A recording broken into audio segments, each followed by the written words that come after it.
नमस्कार दोस्तों। पिछले साल जब स्वतंत्रता दिवस पर हमारे माननीय प्रधानमंत्री मोदी साहब ने लाल किले से भाषण दिया था, मैंने तब भी चिंता जताई थी कि महिलाओं के साथ जो उन्होंने कहा है कि बहुत बुरा व्यवहार होता है, तो अब महिलाओं के साथ क्या होने वाला है। नमस्कार दोस्तों, अभी हमने अपना स्वतंत्रता दिवस मनाया है, 15 अगस्त इंडिपेंडेंस डे। हर घर तिरंगा और कई सारी बातें की हम लोगों ने, देश का सम्मान और ब्ला ब्ला बहुत सारी। लेकिन हुआ क्या 15 अगस्त को? जो हुआ वो ऐसी चीज़ हुई कि मैं शब्दों में बयान नहीं कर सकती। चीथड़े उड़ना जिसे कहते हैं वो हुआ 15 अगस्त को, और वो हुआ एक महिला के साथ। और हमारे माननीय प्रधानमंत्री जी क्या कह रहे थे लाल किले से कि महिलाओं का सम्मान करना चाहिए। मुझे बहुत दुख होता है जब महिलाओं का सम्मान नहीं होता है। आइए सुनते हैं उनकी बातें। लेकिन भाइयों बहनों, मैं लाल किले से मेरी एक पीड़ा और कहना चाहता हूं। ये दर्द मैं कहे बिना नहीं रह सकता। मैं जानता हूं कि शायद लाल किले का विषय नहीं हो सकता, लेकिन मेरे भीतर का दर्द मैं कहां कहूंगा। हम नारी का अपमान करते हैं, स्वभाव से, संस्कार से, रोजमर्रा की जिंदगी में नारी को अपमानित करने वाली हर बात से मुक्ति का संकल्प ले सकते हैं। नारी का गौरव राष्ट्र के सपने पूरे करने में बहुत बड़ी पूंजी बनने वाला है। ये सामर्थ्य मैं देख रहा हूं, और इसलिए मैं इस बात का आग्रही हूं। 15 अगस्त को जिन दरिंदों ने बिल्किस बानो का रेप किया था, जो 5 महीने की प्रेग्नेंट थी, उनको रिहाई मिल जाती है, वो छूट जाते हैं। और रेप तो किया उन्होंने, एक प्रेग्नेंट लेडी का, 5 महीने की प्रेग्नेंट औरत का रेप किया, उनको आज़ादी मिल गई और उसकी 3 साल की बच्ची को पटक पटक के ज़मीन पे मार दिया। उन लोगों को बेल मिल गई। अब दरिंदों को बेल मिल रही है। बेहद दर्दनाक, मतलब मेरे पास शब्द नहीं हो रहे इन चीज़ों को बोलने के लिए, ठीक है। और जिनको सज़ा मिलती है उम्र कैद की, उनको आप रिहा कर रहे हो, उनकी पूजा कर रहे हो, उनको टीका लगा रहे हो, खुशियाँ मना रहे हो। रेपिस्ट के लिए अब खुशियाँ मनाई जाती हैं। ऐसा भारत आ गया है। भारत गल रहा है, गल रहा है। और औरतों का सम्मान तो नाम बन गया बस एक। औरतों का कोई सम्मान नहीं है, ये मैं शुरू से बोलती आ रही हूँ आपको। औरतों की कोई इज्जत नहीं है। पिस कौन रहा है? लड़कियों, तुम पिस रही हो। मैं ये पहले भी बोल चुकी हूँ और बार बार बोलती रहती हूँ, और मेरी बात लोगों को लगता होगा हाँ आप बोलती रहती, बक बक करती रहती, बक बक करती, लेकिन ये सच है। आगे ऐसा ज़माना क्या, बहुत जल्द आने वाला है वो टाइम जब गली गली में रेप होगा। हर घर तिरंगा, अब हर घर रेप बनने वाला है, याद रखिएगा। क्योंकि उन रेपिस्ट की जो पूजा कर रही थी ना, उनमें औरतें थीं। वो औरतें भी उन रेपिस्ट की पूजा कर रही थी। बेहद शर्मनाक। औरत की सबसे बड़ी दुश्मन होती है, ये बात बिल्कुल सच्ची है। ये जो औरतें आज झेल रही हैं ना, उसका रीज़न भी औरतें हैं। बुरी लगेगी तुमको ये बात, बुरी लगनी भी चाहिए।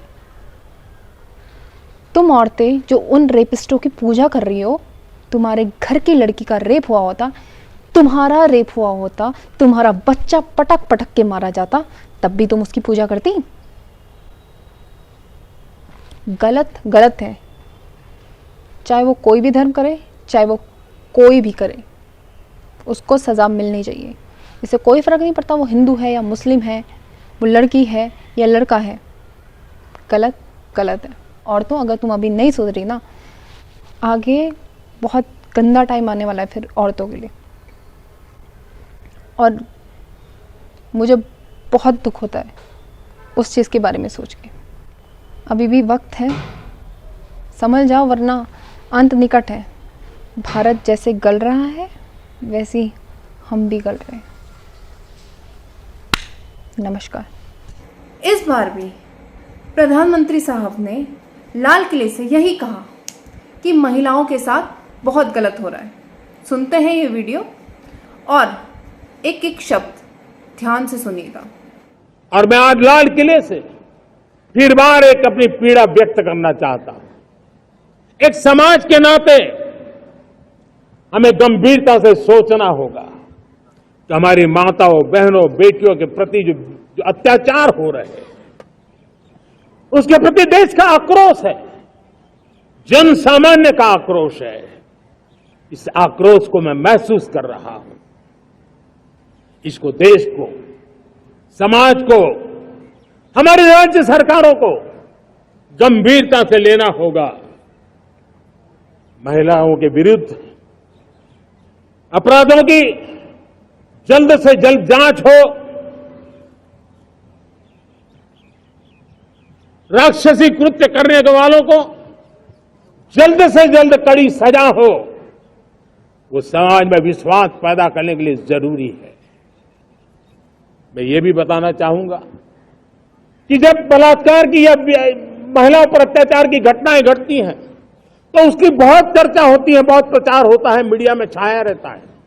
लेकिन जब ऐसे राक्षसी मनोवृत्ति व्यक्ति को सजा होती है तो वो खबरों में कहीं नजर नहीं आती, एक कोने में कहीं पड़ा रहता है। अब समय की मांग है कि जिनको सजा होती है उसकी व्यापक चर्चा हो, ताकि ऐसा पाप करने वालों को भी डर पैदा हो कि ये पाप करने की हालत ये होती है कि फांसी पर लटकना पड़ता है। और मुझे लगता है कि डर पैदा करना बहुत जरूरी है। अब मैं अपने माननीय प्रधानमंत्री मोदी साहब से ये पूछना चाहूंगी कि उन्होंने कहा है कि जो न्यूज़ चैनल्स हैं वो जो महिलाओं के ऊपर अत्याचार होते हैं उनको तो बहुत बढ़ा चढ़ा कर दिखाती है, मतलब दिखाती है, जो कि दिखाना चाहिए, अच्छी बात है। फिर वो कहते हैं कि जो उनको सजा मिलती है वो भी उनको दिखाना चाहिए। बिल्कुल बिल्कुल दिखाना चाहिए। विनेश फोगाट, जिनको आपने अपनी बेटी कहा था, उसके ऊपर मोलेस्टेशन करता है आप ही का मंत्री ब्रिजभूषण। क्या हुआ उसके साथ? उसको कोई सजा मिली? इसी दिन देखने के लिए मेडल लेके आना, तो मैं चाहूंगी कि देश का कोई खिलाड़ी मेडल ही ना लेके आए कभी। एक हमारा भाई उठा ले गया था, उसको पता ही नहीं वो कहाँ है, कैसा है। इतनी दूरदर्शी करेगी हमारे यहाँ पे। एक और वो एसपी कौन था जो हाथ दिखा के धमकी दे रहा था कि मैं देख लूंगा तुमको। हर पुरुष को अधिकार है क्या गाली देने का या लड़कियों के साथ बदतमीजी करने का? आप ही बताओ ना, हम क्या करें? क्या मतलब क्या सम्मान रह गया क्या देश में? महिलाएं खत्म कर दो या तो इस देश को जरूरत नहीं हो तो। रोटी भी नहीं खाई अभी तक किसी ने। कमिश्नर के इतनी अक्ल नहीं है क्या? अगर लड़कियां यहाँ धरने पे बैठी हुई थी या महिला पुलिस की 24 घंटे ड्यूटी होनी चाहिए। मैं सभी देशवासियों से पूछना चाहता हूँ, अगर हमारी बहन बेटी सुरक्षित नहीं है तो इस देश में कौन सुरक्षित है? मेरे को लगता है कि अगर ये मेडल जीतने के बाद यही इस देश में अगर रिस्पेक्ट है तो वो मेडल हम वापिस ही लौटा देंगे भारत सरकार को। आप उनको अपने पास ही रखिए। हवा में मत उड़ो, हवा में मत उड़ो। पहलवान बनाना बिगाड़ना दोनों रोज लगता है। सर आप हमारे लिए भगवान हो, आप हमारे लिए भगवान है। कुश्ती यहाँ तक, कुश्ती जो यहाँ पहुँची है वो इसके पीछे बहुत मेहनत है। सर जी मेरी बात सुनो। आप हमारे लिए भगवान हो, जैसा आप बोलोगे वैसे ही होगा। ठीक है सर। नहीं ना करो ना, दूसरा पैदा कर देंगे, क्या दिक्कत है? नहीं ऐसा कभी नहीं होगा सर, ऐसा कभी नहीं होगा। जैसे आप कहोगे ना वैसे ही होगा सर सब कुछ। ठीक, वो तो करना पड़ेगा।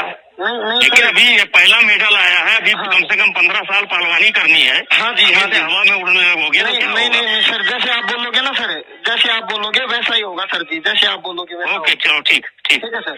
कोई फोन करे जीएस देखे हमारे मेन स्पॉन्सर। सुन लो, नोट करो। हाँ हेलो, जी, बोलो। कुश्ती को जो सहयोग करते हैं, हाँ जी, हेलो, हाँ जी, बोलो सर। वो है GSW और टाटा मोटर्स। एक मिनट दोबारा बोलना सर। GSW और टाटा इंडिया मोटर्स। टीवी के सवालों से भागे ब्रजभूषण शरण सिंह।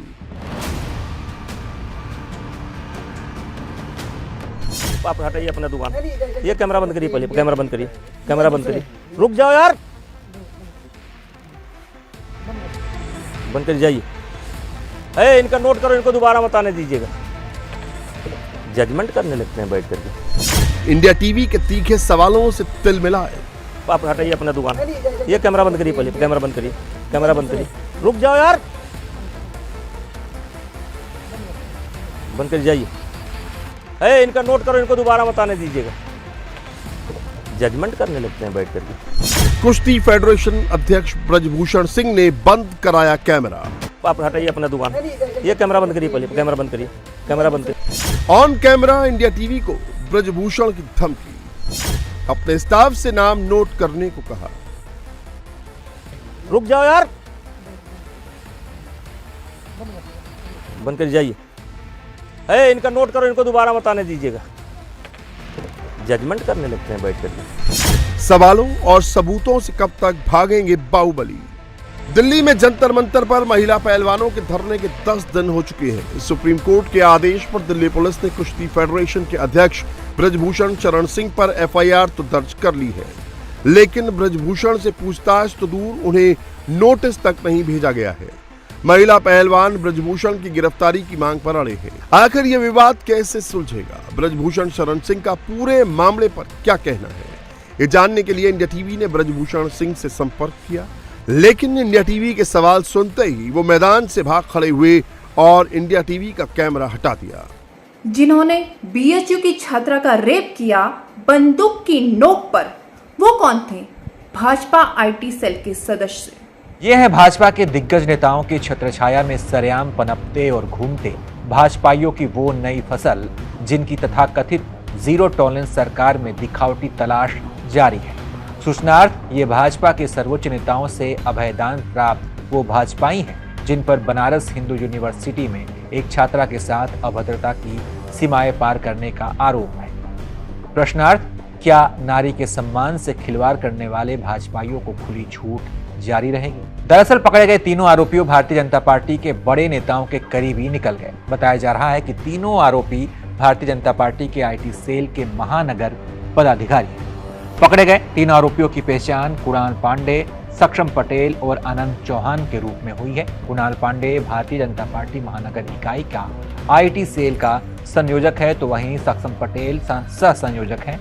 आनंद चौहान कैंट विधानसभा क्षेत्र के IT सेल का संयोजक है। इसके अलावा कुणाल पांडे ही IT सेल के सदस्यों की नियुक्ति भी करता है। कुणाल पांडे सराय सज्जन वार्ड के भाजपा पार्षद का दामाद भी है। और अंकिता भंडारी की जिसने हत्या करी, वो कौन था? मैं अब आपका ध्यान उत्तराखंड की उस अंकिता भंडारी पर ले जाना चाहूंगी, जहां इसी तरीके से अंकिता भंडारी के साथ हुआ। क्या हुआ अंकिता भंडारी के साथ, ये पूरा देश जानता है, पूरी दुनिया जानती है।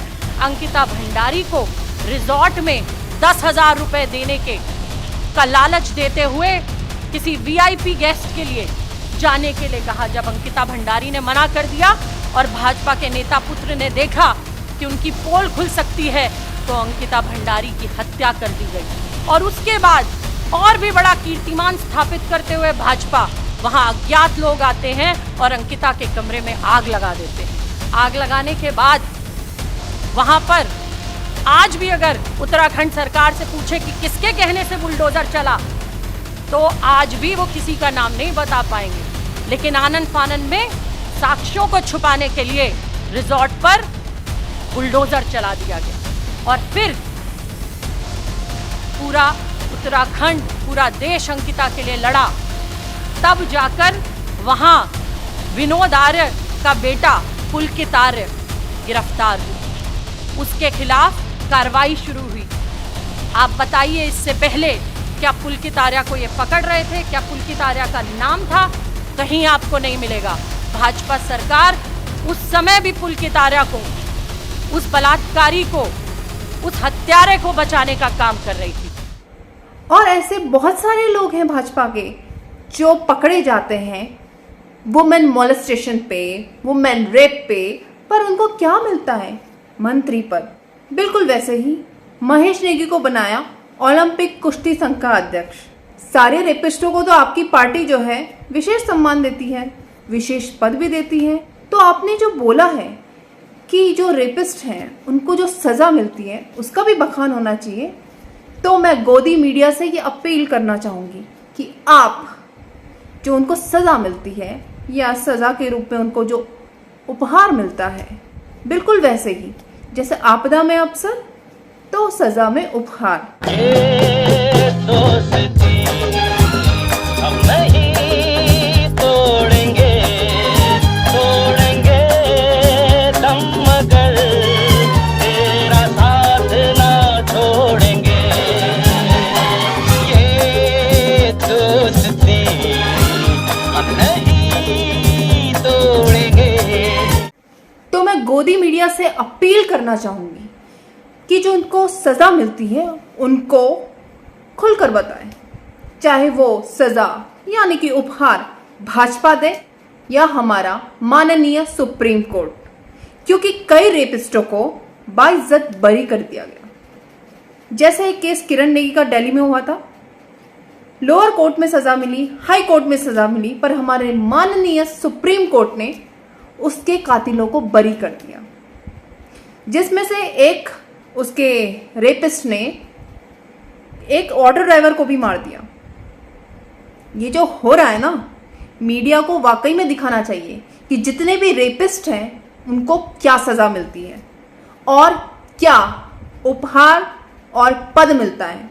और वो पद, वो उपहार उन्हीं की पार्टी देती है जो आज लाल किले से बोल रहे हैं कि महिलाओं के साथ गलत हो रहा है।